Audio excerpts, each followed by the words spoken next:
afternoon. Thank you for attending. We've got David from Queensland Health just to give information about diabetes, general information, a time at the where questions, or are you happy for them to be asked throughout the? Yeah, so if you have a question, you can just put your hand and ask as we go. I'll hand over. Thank you. Fantastic. Thanks very much. I see a few faces. I think I've been there over the years. So thanks for having me back again. If I walk in this box, just say, get back in your box, David. Look, please ask questions as we go through the session. I could be talking about something completely different, but if something crops into your mind, I don't mind at all. I think that's one of the best ways to learn. Look, I couldn't put everything on the slides, but I'll just one of the main things. But just a little rehash. Over the last 10 years, we're the Gold Coast Uni Hospital, so this hospital on the coast. We've got about 260 kids under the age of 18 with type 1 diabetes. We've had about a 19% increase over the last 10 years in cases of type 1 diabetes. We're not alone. Worldwide, this has gradually been increasing. We still don't know what causes type 1 diabetes. We still don't have an answer for the increase in numbers, but it definitely is there. There was a study done in the late 90s, early 2000s by one of the doctors in Sydney that in the primary school cohort, about 1 in 700 primary school age children had type 1 diabetes. So it's not that common as kids come through the primary and secondary schooling years. So I'd definitely say at some stage in your career you should come a student that has type 1 diabetes. I've lived with it since 69, and I'm, as a person that lives with it, but also a person that helps people manage it, I'm literally blown away by it's still hard and it's still demanding, and I wish none of us had it, but the treatments and the tools that we have to help manage it are making a big difference. It's taken a bit of pressure off the kids.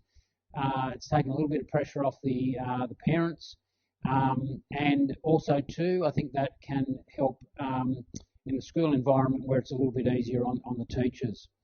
Okay, so just before I get onto that one, I love this technology, eh?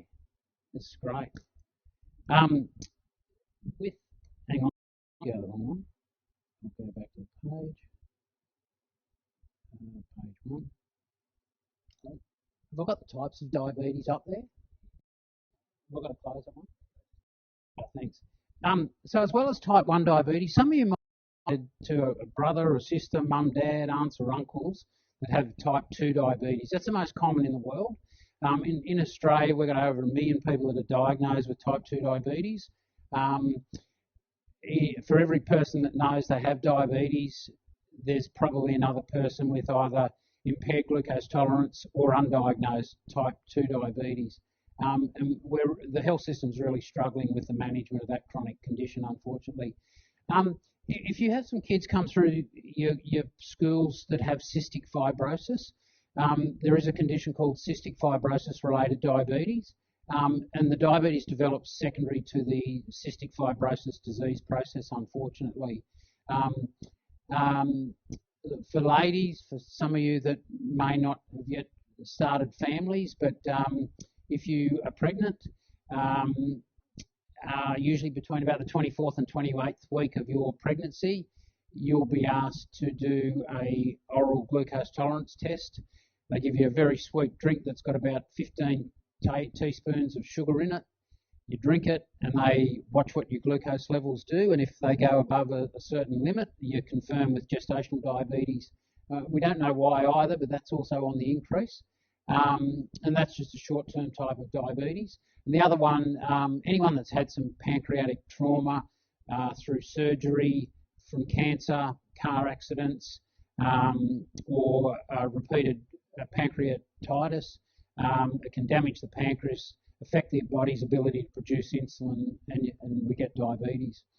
The underlying problem with diabetes of any of those types is that the body's ability to produce the hormone insulin is impacted, so the ability for the insulin to do its job is impaired.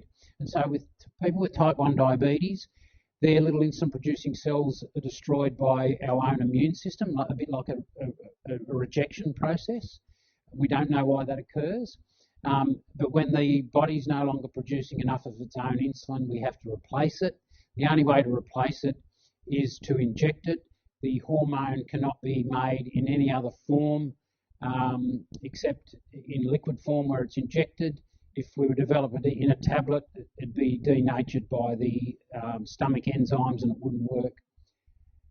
And the modern way of managing diabetes, anyone that's comes into hospital, we give them a choice.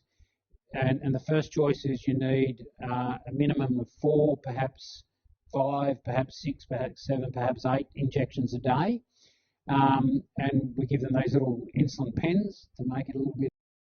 And some families may choose to use the advances in technology with one of the insulin pumps. So this is a dummy pump. I'll just pass it around so you can have a look at it. Now I know all the kids that come to the school are on the insulin pumps. Those little devices are about $8,500. Only about 43% of the Australian population have private health insurance. So unfortunately, these pumps are outside the affordability of some families that don't have private health insurance. They can pay cash for them. And the government do support a scheme through the Juvenile Diabetes Research Foundation. If I can give them a plug, if ever you have an out of uniform day and a gold coin donation, don't give it to Diabetes Australia. The organisation, the JDRF, it's worldwide. They pump a lot of money into research globally. So a little plug there, if ever you have one, you want to donate to a good cause, research through the Juvenile Diabetes Research Foundation would be a good one. So some families have health insurance and they're under $109,000. They will qualify for a free pump. And we have had solid funding through the JDRF for that. So when we've got a student with diabetes, the tools of the trade are the insulin pens, the insulin pump, and also a glucose monitoring device. In the olden days, we used to have these little machines that you'd prick your finger. Is everyone somewhat familiar with those? You may have seen them. Yep. They're still around and they still serve a purpose. However, the newer technology that you've seen, we call it CGM or continuous glucose monitors. They wear a little sensor. There's a tiny little filament that's about the size of a hair. It gets wet from the fluid under the skin, and in that fluid under the skin there's a concentration of glucose, and it measures that. This has been a tremendous leap forward in managing diabetes. Number one, the finger pricks hurt. Number two, you've got to do 4, 6 or 8 a day to keep on top of the fluctuating glucose levels. And these continuous glucose monitoring systems do 1 every 5 minutes basically, 288 glucose measurements a day. When we marry that up to a pump, the pump's got the automatic ability to increase the insulin if the glucoses are going up, decrease the insulin if the glucoses are going down. And we're in a really exciting era where the management of diabetes has improved enormously. I'm just like, wow. And as a healthcare worker, that's fantastic, because I don't want to have that difficult discussion with someone to say, you know, you've got some damage in your eyes, your kidneys are gradually failing, the chances of you going on to dialysis 3 times a week are they're hard conversations. If we can prevent those, that is a really, really good thing. Now, in the school environment, and when we work with kids, we've got a couple of responsibilities in our job. We need to maintain a safe environment in our works, and we also need to provide adequate supervision, which we do in our jobs each day. Because the main side effect in treating diabetes with insulin is these low glucose levels, or what we call hypos or hypoglycemia. So on any day, that is the main thing we need to keep in our mind. If I'm in your class and my glucose goes up to 18, it's not ideal, but I'm at no immediate harm. But if my glucose levels start dropping, so down around 4, I'll start to get some symptoms, or you as my teacher might observe, oh, Dave's pale, Dave's looking a bit quiet, or Dave's acting like he's drunk. You'll pick up some atypical behaviours or some symptoms that aren't usually associated with the kid. Have you noticed any symptoms in some of the kids that you've had in your classes? Yep, a couple of nods. Fantastic. And it can be different from child to child. We have these action plans that gives the parents the opportunity to put the symptoms their child may display when their levels go low. For the person, if I'm going pale, I probably won't know it because I can't see it. But I usually start to feel hungry. My brain function changes. So if I'm doing some brain activity stuff, trying to work out some problems, I'm struggling a little bit. And one of the good things about these continuous glucose monitoring systems, they're pretty spot on, and they will give us some early warning. So down around the we'll start to get some symptoms, and they're usually physiological symptoms. As we get in the 4 to 3 mark, that's still a mildly low glucose, and that's where, if we pick it up early enough, we want to get some glucose into the person. That could be in the liquid form, or glucose lollies, could be a popper, a juice, a little bit of soft drink. We usually don't need a huge amount, and if I could pretend, well, let's say hypothetically, I hooked you up to some insulin and induced a hypo on you all, brought your blood sugars down to 2.5, and I gave you a can of lemonade, and when we're hypo, we've actually got a pretty big appetite. So do you think it'd be easy or a little bit hard to restrict yourself to probably a third or a half a can of that lemonade, or do you think you'd be tempted to smash the whole can? Smash the whole can? Yeah. So we want to, when we treat a hypo, we want to give enough glucose to get us back up into the 4-5 mark, and then we're out of the low.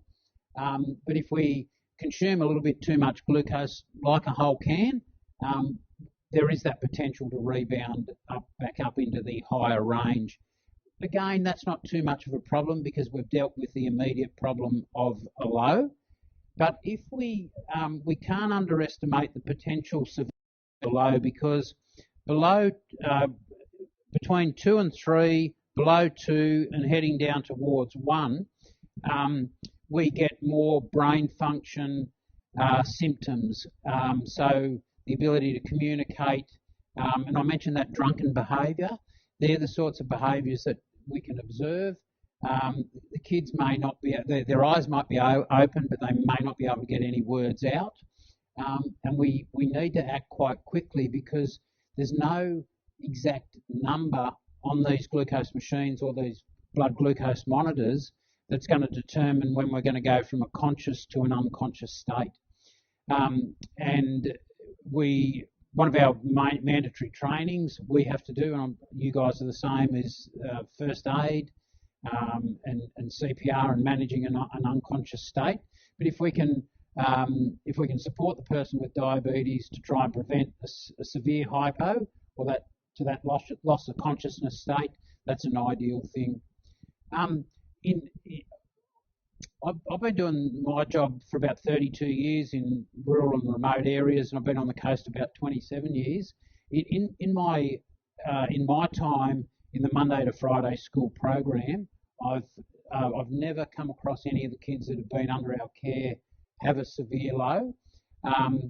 But there has been a couple of close calls when they've been doing ski camps, remote camps and things like that. And I'm happy to touch on that. All right, so just a quick refresh. What's a hypo?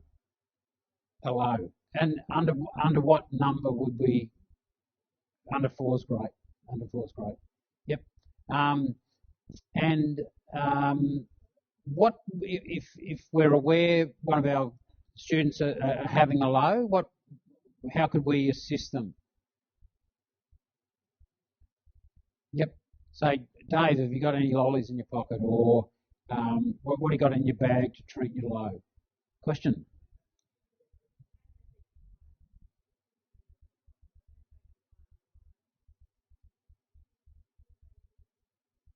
Yeah, particularly I like data, and if we've got that low point on the plan, let's say that's 4, you can say you're under 4, we've got to get it up. Now we can't make them have the lollies, but we can usually negotiate around that. So if they're saying no now, the glucose monitor will give us another reading in 5 minutes. So you'd say, all right, we'll check on you in 5 minutes. If you're still low, you're having the lollies. And then that way you've got a little bit of power over it. The other thing too is that when we are having a hypo, we may not want to acknowledge the fact that we're having a low. Now, I love my wife, and she picks up my lows before I do. So she'll go, "Oh, you're low. Go and have something to eat." And I go, "I am not." And I'm thinking, "Geez, am I?" And because sometimes we don't always get the symptoms around the 4 mark, or we might dip a little bit lower, and they may just pick something up. And they even train some dogs to pick up early scents, which is an incredible thing. But yeah, it's a little bit hard to say. But if you've got a student that might, want to hide the fact that they may be low, because sometimes we look at this as, oh, geez, I'm failing at managing my diabetes because we're gone low. When in actual fact, it's just what can happen. It's not a question of right or wrong or success or failure. It's just what it is. Yeah. All right. That's how we treat a mild low. And if the eyes are open, or you can say, can you poke out your tongue? You've got something to work with. Get that sugar into them, and it can be anything. If you can't find lollies, but there's a jar of sugar in the room, get some sugar crystals out and shove them in the mouth. They will eventually work. Honey will work. The juices will work. Chocolate will work. There's sugar in chocolate, but because of all the fat, that can slow down the absorption of the sugars. So there are some better options for them. If we miss that opportunity to treat the low, then and we do go unconscious, I'm just going to pass these around. This is a hormone called glucagon that we all produce. However, we've got to mix it up, and unless you've got a child under 25 kilograms, whole dose, so the primary school or the littlies might only need half a dose. And once we mix it up, we inject it into a big muscle, usually the leg, arm, go through clothes. Any of those sites are fine. But for instance, unconscious, we follow our first stages, put them in the coma position, protect the airway. Common for a person with type 1 diabetes to have a seizure as a result of a hypo. So if they've got that tonic-clonic movement, protect yourselves. But if we're looking after the airway, get someone to ring 000 and notify the ambos. The response time from that injection could be 5 minutes, it could be 10 minutes. There's not much we can do until they come out of it. Now, it's not compulsory for staff to administer that. Um, the Education Queensland state schools don't have that as a mandatory administration of medication like the EpiPens for kids with anaphylaxis. And so if it's not at the school, if it can't be administered, if I was to have a severe hypo and you did the first aid, you got someone to ring 000 and the ambos are on the phone, then the schools fulfilled that duty of care. Now, if my mum and dad are a bit annoyed, well, why didn't you have glucagon? Why didn't you inject glucagon? In an ideal world, that would be the best thing. But if the medication's not at school and there's no one that's had the training and no one that can administer it, it's just a little bit of bad luck. If the school are planning, and I know you guys go on one of the remote excursions, don't you? What do you call it? Oh, Kokoda. You do Kokoda as well? Yeah, that's great. I've been involved with that. But if you're taking kids to a ski camp or Kokoda or out to one of the other sites, it would be well worth having the discussion with the family to have glucagon available and to have some staff trained up just in case. And I'd be more than happy to come out and help with that. Or Karen, as a registered nurse, could do that. But the risk of these severe hypos occurring is very, very low, particularly with these advanced technologies of the continuous glucose monitors and the insulin pumps, because the insulin pumps have got the ability to switch off the delivery of insulin even before we get below 4, because it works on prediction. Now, it may not always work. A person can still drop under 4 into the 3s or the 2s due to some insulin that might have gone into the body over the previous couple of hours, but it can help to prevent that severe low. And just to recap on the highs, there can be lots of reasons why a person's glucose level can go high. They might have eaten a little bit extra and not given enough insulin. It could be a stress response.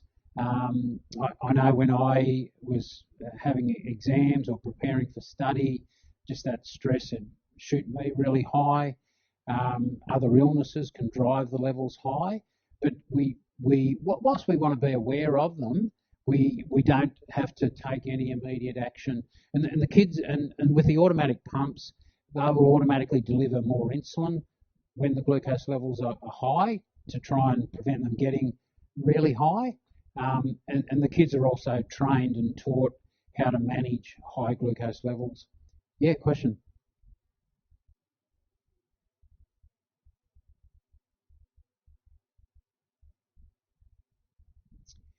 Yeah, very good question. So one of the goals of managing diabetes is to maximise what we call time in range. So when we upload all the information in the glucose meters and the pumps, time in range is defined as the percentage of readings between 3.9 and 10 generally. You can narrow it and put 4 to 8. And the reason for that is that long term, so we're talking over a 10, a 20, a 30-year period, but we can also break that down into shorter periods. It's damaging to the body. It increases the risk of diabetic eye disease, diabetic kidney disease, heart disease. So if we can manage the diabetes and get a high percentage of glucose levels in range day after day after day, we're going to reduce that longer term risk. So that's the main focus. But high glucose levels, and the psychologists have done a lot of work around this area, behaviour, it can be associated with some difficult behaviours. Concentration can be affected. So there are some potential day-to-day consequences. And yet, although our bodies are remarkable, you can get used to running high sugars, but for anyone, if my sugars or anyone else's sugars are, say, running between 10 and 20 all the time, I'm going to be wanting to go to the toilet about every hour to pee. I could be getting up 3 or 4 times a night to pee. That breaks my sleep. I wake up the following morning tired, grumpy, cranky. Yeah, so there are those day-to-day consequences, unfortunately. Yeah, good question.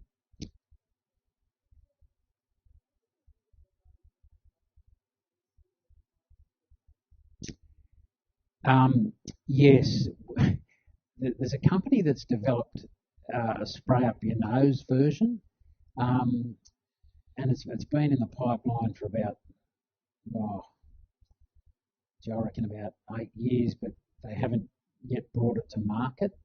Um, so um, it, it it's still in the powder form because it doesn't have much longevity, unlike the adrenaline that's ready to go as soon as you inject it. Yeah, but any medication that we have to inject, it always makes people a bit nervous, and you know, I really feel for parents and also teachers and other staff that work with kids to have these kits just in case. But one of the other things I'd like to reassure was, look, as, as long as you got it at the school, let's say there was a bomb went off in Surface and every available ambulance was over there, and you ring from Trinity, oh, I've got a kid having a severe hypo. Probably an ambulance won't get out to the school, but you'll have one of them on the phone helping you manage. So that takes a lot of that stress and worry away. And um, look, I'll put it out there. Can a kid die from a hypo? Could a kid die from an unconscious event at the school that doesn't have diabetes? We can't say no, that wouldn't occur, but the risk of it occurring is pretty low. And kids are young, they're vibrant, they're healthy, and they've got a truckload of glucose stored in their liver. So if I had a hypo and we didn't have the glucagon, you rang the ambulance, nothing could get there, as long as you looked after my airway, I would naturally eventually come out of it because my liver would release that glucose. How long that would take, I don't know. Yeah, so death from hypoglycemia, whilst there have been some cases, it is quite rare. Yeah, the kids we see nowadays, when we have a look at all their data, most of their lows, if they're having them, are in that mild range between about 3 and 4, and they pick up on them pretty early. So, you know, if I was able to do a study all this year of any hypos that occurred at Trinity and the kids that attend, that's probably where we'd find them. And you know, so while they're mild, and whilst we'd rather them not happen, the potential severities might manage, the risk is managed a bit. Yeah.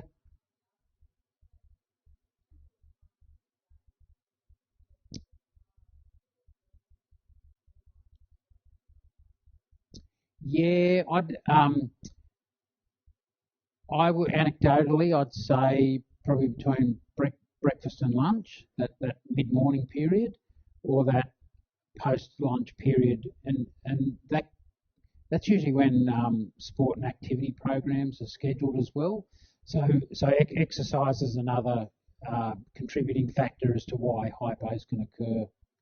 Yeah.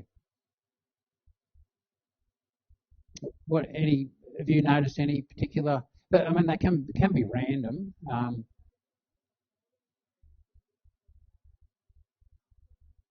Yep, yep, yep, yep. Usually, why a hypo occurs is that there's too much insulin in the blood at that time, and insulin's constantly clearing glucose that we get from the food, the carbohydrate food that we eat. So if there's uh, an imbalance between those two factors, that's a common cause for the lows. Um, so it could be, you know, one of the kids, they'll dose for 6 Weet-Bix, and they've eaten 4, and they thought, oh, I'm full, I won't eat the other 2, but they've dosed for 6.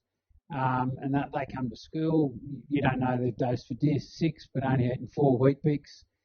So there's a little bit too much insulin in the body, and that could be a reason why they go a little bit low. But again, when we look at that graph, the percentage of those lows between 3 and 4, they're mild, and when they have that small amount of glucose, they should be back up in the normal range, generally within 10 to 15 minutes. And they can still participate in the classroom if the kids are feeling all right. That doesn't necessarily mean they've got to go away. Yeah, just be aware of it. And I think in the secondary years too, the kids will be wanting to try and prevent the potential for this to happen. And if they, as soon as they know they're low, they would hopefully be taking action. All right. I think I've probably nearly covered everything. Yeah, that page there just reinforces the options. But if I minutes to just hypothetically run through an exercise, let's say you find out tomorrow you all have type 1 diabetes. Would you want to have 4 a day, 120 needles a month? Could you do 4, 6, 8 finger pricks a day? Could you keep your glucose levels in that ideal range 80, 90% of the time? If we could offer you some tools to help you achieve some of those goals, like an insulin pump, like a continuous glucose monitor, what would you go with? Yeah. So we want to use the best tools. We hope with advancements in technology, these devices are going to do more for us rather than us doing more for themselves, because these devices can do it better than the human. The human has emotion. I've had some scary experiences, and most people with type 1 diabetes have had some scary experiences with having a hypo, where you're nearly getting to that point of passing out, and you don't want to go back there.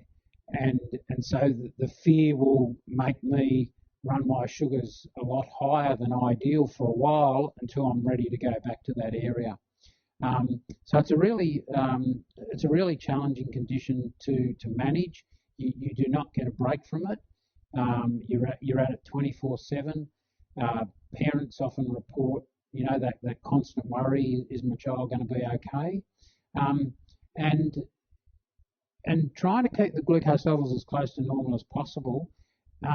Even our medical systems, our doctors, our nurses, even I do it to a degree. We put some really high standards out there, and if I could draw a similar scenario, if for your class of kids, if you said, right, my goal for these guys this year is that they're all going to get 95% in all their assessments, would that be realistic? No. Some might get 95%, some might get 100%. Some might get 90, 80, 70. Would some get 60s, 50s or below? That's like the diabetes. We've got some kids that they're well and truly on the radar because they struggle to keep their glucose levels in that range. I saw a 24-year-old guy. He's now 24. I've known him since he was 18 months old when he got it. And his average glucose is 17. And unfortunately, he's a FIFO worker. He's got a job in the mine. He's got a really good job. And he's already showing some early signs of diabetic eye disease, where he's had some laser to prevent that worsening. And he's leaking some protein through his kidneys, and that indicates that there's a little bit of early kidney damage. And so we've just put him on one of these automatic pumps because that's the only thing we can now offer to see if we can try and get him back into that ideal range. And so it's a tough gig for the kids. So we do set some pretty high standards, and so any tools that can help them achieve those targets is going to help. Okay, I think I've questions. Yeah.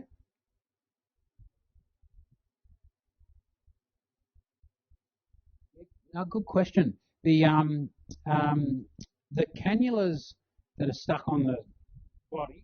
So there's a cannula. That's a needle, and they're changed about every 2, maybe 3 days.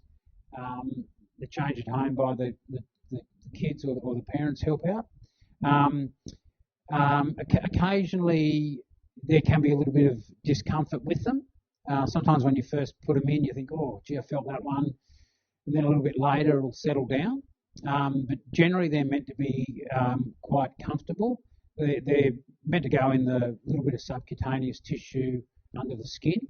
But generally, they're pretty good. If they're uncomfortable, it's usually a sign of a little bit of reaction at the site, and we recommend to pull them out and get a new one in.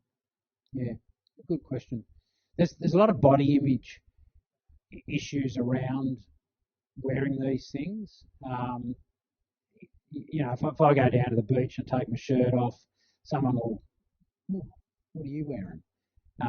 And that's really big in the teenage years. And that's something we discuss with everyone to try and put them in spots where it's less obvious.